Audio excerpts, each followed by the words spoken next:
The 3060 and 3060 Ti. I did a video a while back talking about how I didn't feel like the 3060 was worth the cost and recommended people budget the extra money to get a 3060 Ti because to me, it is a much better card. But how true are those statements?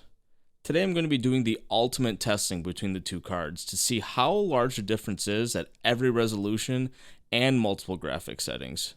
For our test system, we're using our Red Devil build, which houses the 5800X3D with 4x8 32GB of 3000 MHz CL15 RAM on an Asus TUF board.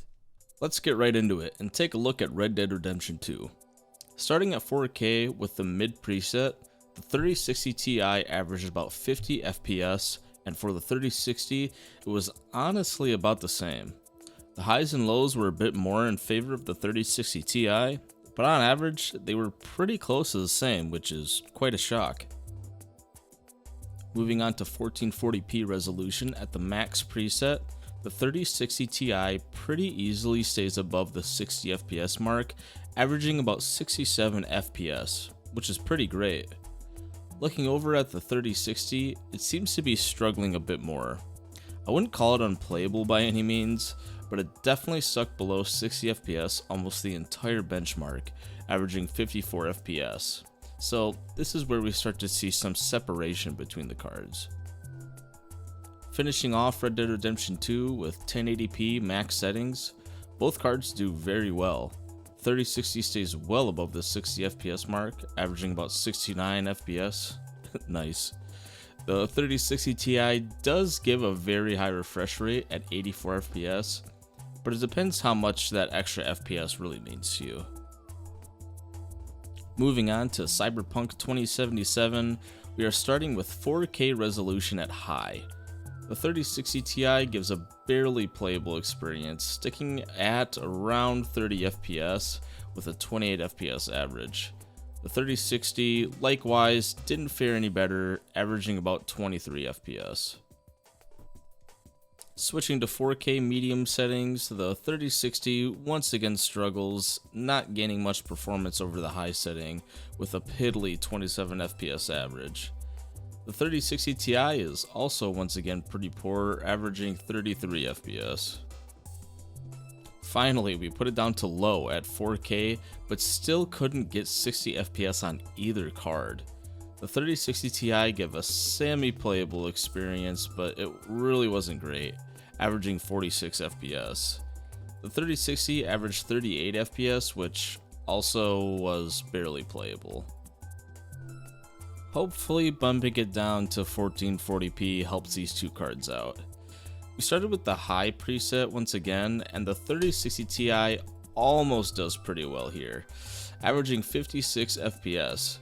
We still are stuck just below the 60 FPS mark. The 3060 did much worse though, only averaging 47 FPS, but since neither card could get 60, it's kind of a wash in my opinion. Bumping down to 1440p medium, the 3060 still can't average 60 FPS, only getting about 53 FPS on average.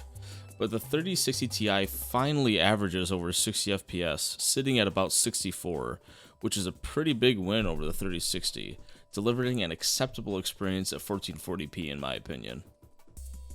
Ending 1440p with low, we finally see the 3060 giving us a pretty high refresh rate experience, averaging 72 FPS.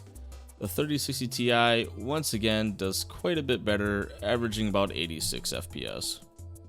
Going to 1080p, we are starting at the Ultra preset, and the 3060 Ti gives us a pretty smooth experience, averaging 76 FPS. The 3060 also gives us a good 60 FPS experience, averaging about 64 FPS, with a few minor dips below that 60 FPS mark throughout the benchmark. Lastly, we are going to run 1080p high, and the 3060 here gets a small improvement, going up to 70 FPS, but we no longer see any dips below 60. The 3060 Ti also sees a pretty minor improvement, averaging 85 FPS. Moving on to another new game, we have God of War at 4K, with the original graphics preset. The 3060 Ti isn't quite averaging 60 FPS, but it is straddling just below it, averaging about 58 FPS. The 3060 delivers an experience that's quite a bit worse, never reaching 60 FPS and averaging about 47 FPS, almost always hovering below 50. Dropping down to the low K4 preset, the 3060 still isn't averaging 60 FPS, sitting around the 55 FPS mark and never actually really reaching 60. Where the 3060 Ti sits above 60 FPS, averaging about 64, which to me is more than a playable experience. Switching over to another new game, I decided to take a look at Elden Ring.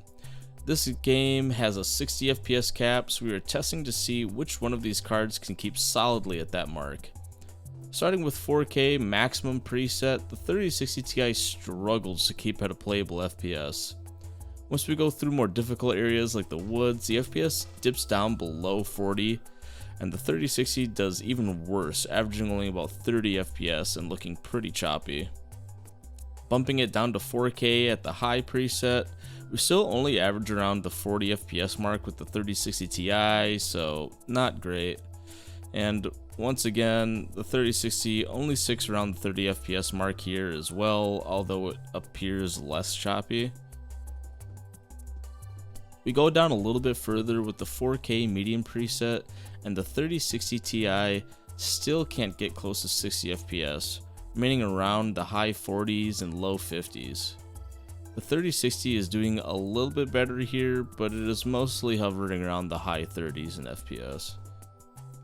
Once we go down to the low preset, we finally get a 60 FPS average at 4K resolution for the 3060 Ti, but looking at the costs and graphics, it doesn't seem to be worth it.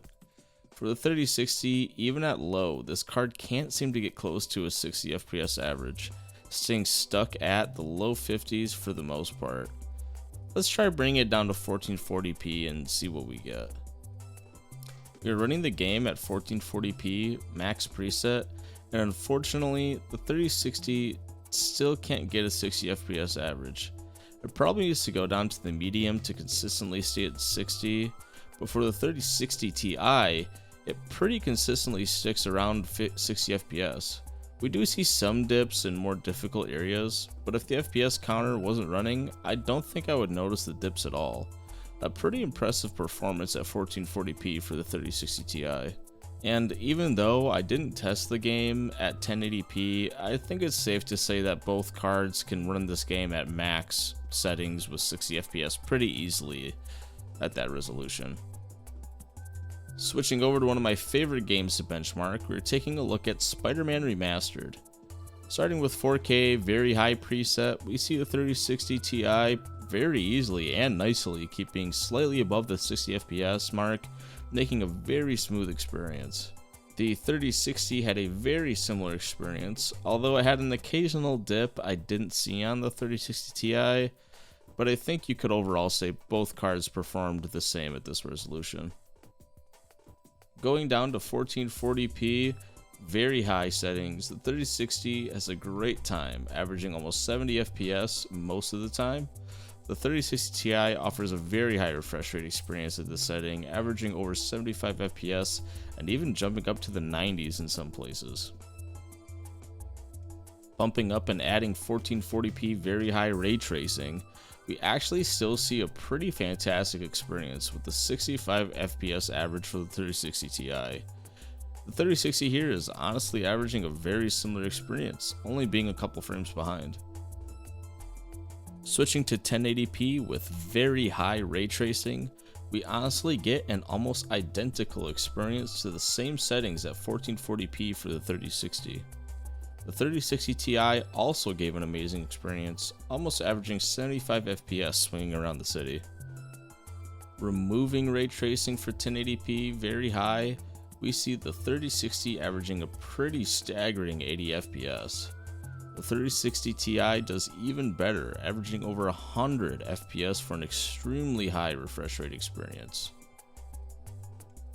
I also quickly ran a 4K Horizon Zero Dawn benchmark at ultimate quality just to throw the results in here. For the 3060 Ti, it averaged 50 FPS, and for the 3060, it averaged 41 FPS, which isn't too far off the 3060 Ti's result. So the last game we are going to look at is Doom Eternal. And this game is interesting because it actually shows the VRAM load on your GPU when messing with the graphics settings. So we will actually be able to see if the 12 gigabytes the 3060 has over the 8 gigabytes the 3060 Ti has is actually worth anything. Starting, we are running the game at 4K Ultra Nightmare with ray tracing enabled. This is the 3060 benchmark, and you are probably wondering where the 3060 Ti is. Truth is, settings won't even allow the 3060 Ti to go up this high because it doesn't have enough VRAM for it. Honestly, the 3060 is offering an extremely playable experience here, in my opinion. I even checked the settings multiple times to make sure DLSS wasn't turned on or something, but this is just the 3060 raw performance. As we start getting into a lot of action, it struggles to stay above 45 FPS, but it was still much better than I was expecting. Going down to 4K Ultra Nightmare, ray tracing turned off this time. The 3060 keeps at a pretty respectable 60 FPS in busy fights. The 3060 Ti seems to do quite a bit better, averaging about 80 FPS. Changing to 1440p with ray tracing Ultra Nightmare, the 3060 Ti struggled and only averaged 30 FPS right out of the gate. And shockingly, the 3060 averaged over 80 FPS, even in heavy fights, slaughtering the 3060 Ti. And I even went back and triple checked that the settings were exactly the same on both cards and everything was correct, and this was such an interesting result for me. Now turning off ray tracing at 1440p Ultra Nightmare, the 3060 Ti did extremely well, averaging over 150 FPS. At 1080p ray tracing Ultra Nightmare, the 3060 once again has a great showing, averaging over 100 FPS. The 3060 Ti does deliver a better experience, but only slightly, also averaging well over 100 FPS. So with all that being said, what's the conclusion? I think the argument between the 3060 and 3060 Ti is more nuanced than I ever gave it credit for. Doom Eternal is a great example of a game that clearly runs quite a bit better with more VRAM, but that is a pretty niche case. I think at 1080p, both cards are going to serve you very well if you're only searching for a 60 FPS experience. But when we get to 1440p resolution, I would very highly recommend going up to the 3060 Ti. I think by and large, resolutions higher than 1080p, the 3060 did pretty poorly, forcing you to lower graphics settings pretty heavily to get a playable experience, where the 3060 Ti could much more frequently run games at the highest or near highest settings. So when deciding what to buy, I would retract my statement on going headfirst into the 3060 Ti, at least if you're a 1080p gamer. But with the cost of 1440p monitors being extremely reasonable nowadays, I think the upgraded resolution might be worth the cost. I use a 1080p monitor myself for the 240Hz refresh rate while playing esports games like obviously League of Legends and Counter-Strike and Valorant. But when I'm playing a single-player experience, I find myself really wishing I had a higher resolution monitor like my girlfriend's computer does. So the verdict for me is to still try to get the 3060 Ti. It's a 1080p slaughter machine and gives acceptable 1440p gameplay. Even if for right now you're stuck at 1080p, save up a little cash and upgrade that old monitor later on down the road. It will be a much more enjoyable and noticeable upgrade than any component upgrade you could save up for, in my opinion. So, I think that's all I got to say today, guys. Thanks for watching, everyone. Before I officially end this off, I'm going to give you a quick word from our sponsors. Welcome back, and once again, thank you guys for watching today. This project took me a really long time to complete. I ran more benchmarks between these two cards than I think I have for any other cards I've ever done on this channel. So it took me a really long time to run all them and make sure that all the settings were correct. I did get some weird results, but trust me, I double and triple checked everything just to make sure that I wasn't messing up during these tests this time around. I usually end up making a mistake on some of my other tests, which is upsetting. Anyways, guys, be sure to give this video a thumbs up if you liked it. It lets me know that this content works, and I'll keep doing more of it in the future. Please leave a comment down below if you have any questions about any of the test results or anything like that. It also helps the algorithm, so you can just leave a comment letting me know I did a good job or whatever you want to say. Please subscribe if you have been watching a bunch of my content and you like what I've been putting out. Try to upload every week, twice a week, at least. Haven't broken the schedule yet, so we're gonna keep trying to keep up on that. But yeah, thank you guys for watching. Anyways, even if you don't like, comment, or subscribe, at least I got the view right. So I hope you guys did enjoy it. And I hope to see you all in another video. Cat cam. Whoa, whoa. It's a new cat. She doesn't like being held. Right, Iggy? Oh my goodness. It's okay though.